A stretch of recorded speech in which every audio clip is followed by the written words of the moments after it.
आज भी भारत में महिला दिवस हो या फिर नारी सशक्तिकरण का कोई कार्यक्रम, वहाँ ये बातें अक्सर कही जाती हैं कि हमें महिलाओं का सम्मान करना चाहिए। मगर किसी के कहने से क्या कोई किसी का सम्मान करता है? सम्मान तो कहने की नहीं, कमाने की चीज़ है। ये पुरुषों के लिए भी है और महिलाओं के लिए भी। मगर आखिर भारत में महिलाओं के सम्मान के प्रति इतनी जागरूकता फैलाने की ज़रूरत क्यों है? वो इसलिए है क्योंकि आज भी भारत में जब कोई बच्ची पैदा होती है तो ज़रूरी नहीं कि उसके पैदा होने पर खुशियाँ मनाई जाए। आज भी भारत में अनेक ऐसे स्थान हैं, अनेक ऐसे माता पिता हैं जो पैदा होते ही अपनी बच्ची को मार देते हैं। लड़कियों की शादी के लिए आज भी दहेज में एक मोटी रकम देने का प्रचलन दिख ही जाता है। इन्हीं सब कारणों से आज भी भारत में महिलाओं के सम्मान के लिए जागरूकता फैलाने के कार्यक्रम चलाए जाते हैं, वो भी उस देश में जहाँ नारी शक्ति की पूजा की जाती है।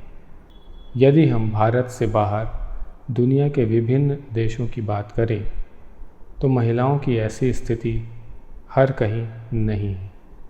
दुनिया के सारे विकसित देश जहाँ नारी शक्ति के मंदिर तो नहीं हैं, मगर वहाँ महिलाओं को उतना ही महत्व दिया जाता है जितना पुरुषों को। दरअसल सम्मान स्त्री या पुरुष का नहीं होता। सम्मान किसी व्यक्ति के शरीर पर निर्भर नहीं करता। सम्मान निर्भर करता है उस व्यक्ति द्वारा किए गए कार्यों पर। भारत में हम महिलाओं के सम्मान में यदि कमी देखते हैं तो उसके कुछ प्रमुख कारण हैं। पहला, भारत में आज भी पुरुषों को वंश का उत्तराधिकारी माना जाता है। संपत्ति में भी उत्तराधिकार पुरुषों को ही दिया जाता है, मगर ये केवल एक सोच है, एक परंपरा है। भारत के ही कुछ हिस्सों में जैसे मेघालय और केरल, यहाँ ऐसी भी जनजातियाँ हैं जो महिला प्रधान हैं। जिन जनजातियों के वंश पुरुष नहीं बल्कि महिला पर आधारित होते हैं। संपत्ति का उत्तराधिकार भी महिलाओं को ही दिया जाता है। अगर हम अमेरिका जैसे विकसित देश की बात करें तो वहाँ भी महिलाओं के उत्तराधिकार का चलन बढ़ता जा रहा है। पर आखिर क्यों भारत में वंश और संपत्ति का जिम्मा पुरुषों को देने की परंपरा ज़्यादा है, न कि महिलाओं को? इसका कारण है पुरुष प्रधान समाज। परंतु भारत का समाज पुरुष प्रधान क्यों है? कुछ आंकड़ों से इसे समझने की कोशिश करते हैं। अब यदि महिलाओं का जीडीपी में योगदान देखें तो अमेरिका में 40% हिस्सा महिलाओं द्वारा किए गए रोजगार से आता है। वहीं भारत में केवल 18% जीडीपी में महिलाओं का योगदान है। यूनाइटेड किंगडम में 70% से अधिक महिलाएं रोजगार से जुड़ी हुई हैं और जीडीपी का 40% महिलाओं के रोजगार से ही आता है। इसी प्रकार यूरोप और जापान भी महिलाओं के एम्प्लॉयमेंट में बहुत आगे हैं और उनकी अर्थव्यवस्था में महिलाओं का एक महत्वपूर्ण योगदान है, जो कि भारत के दुगने से भी अधिक है। चीन भी धीरे धीरे महिलाओं के एम्प्लॉयमेंट में आगे बढ़ रहा है। चीन में 60% महिलाएं रोजगार से जुड़ी हुई हैं और वहाँ की जीडीपी में 40% से अधिक का योगदान करती हैं। जापान में 74% महिलाएं काम करती हैं और वहाँ की जीडीपी में 40% का लगभग योगदान देती हैं।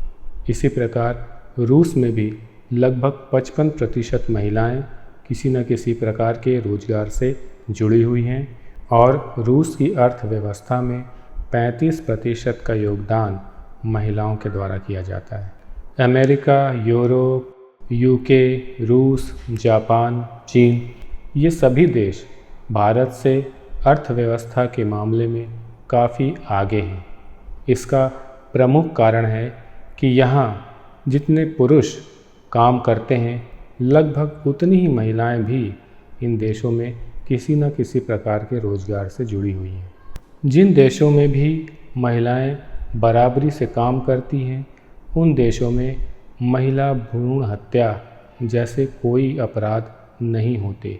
जिन देशों की अर्थव्यवस्था में महिलाओं का महत्वपूर्ण योगदान है, उन देशों में नवजात बच्चियों की हत्या जैसा कोई मामला नहीं होता। इन विकसित देशों में माता पिता अपना उत्तराधिकार उस लड़की को देना ज़्यादा पसंद करते हैं जो आत्मनिर्भर है, जिन पर वे भरोसा कर सकते हैं कि उनके बुढ़ापे में वह लड़की उनका ज़्यादा ख्याल रख सकती है। तो मामला कुल मिलाकर इतना ही है कि जो बच्चा ज़्यादा काबिल, ज़्यादा भरोसेमंद होता है, वंश उसी के अनुसार चलता है, उत्तराधिकार उसी को दिया जाना माता पिता ज़्यादा पसंद करते हैं। बात केवल काबिलियत की है, महिला या पुरुष की नहीं। जैसे जैसे काबिलियत बढ़ती है, वैसे वैसे उस व्यक्ति के प्रति सम्मान बढ़ता है, उस व्यक्ति के प्रति भरोसा बढ़ता है। फिर वो वंश को आगे बढ़ाने की बात हो या फिर संपत्ति के उत्तराधिकार की। भारत ही नहीं, भारत के आसपास जितने भी विकासशील देश हैं, उन सभी में महिलाओं का अर्थव्यवस्था में योगदान लगभग उतना ही है जितना भारत में। और इन देशों में भी नवजात बच्चियों की हत्या के मामले दर्ज होते रहते हैं। इन देशों में भी बच्चियों का जन्म हमेशा ही सुख का कारण नहीं बनता। इसलिए स्थिति स्पष्ट है, महिलाओं को अपना सम्मान स्वयं बनाना होगा। हालांकि ऐसा नहीं है कि गृहिणी होना सम्मान की बात नहीं। एक अच्छी गृहिणी भी देश के उज्जवल भविष्य के लिए बहुत आवश्यक होती है। मगर यदि उस गृहिणी के पास थोड़ा खाली समय हो तो उसे इस बात पर ज़रूर विचार करना चाहिए कि क्या वह इस समय का अच्छा उपयोग करके एक ऐसी मिसाल कायम कर सकती है जो बाकी गृहिणियों को भी उन्नति के रास्ते पर आगे बढ़ने में मदद कर सके। आज भारत की नारियों के लिए ये बहुत आवश्यक है कि वे अपनी उन्नति के रास्ते ज़रूर बनाएं, न सिर्फ स्वयं के लिए बल्कि उन बच्चियों के लिए जो इस धरती पर आने वाली हैं। नारी जब शक्ति स्वरूप होगी तो स्वतः ही वह पूजनीय हो जाएगी।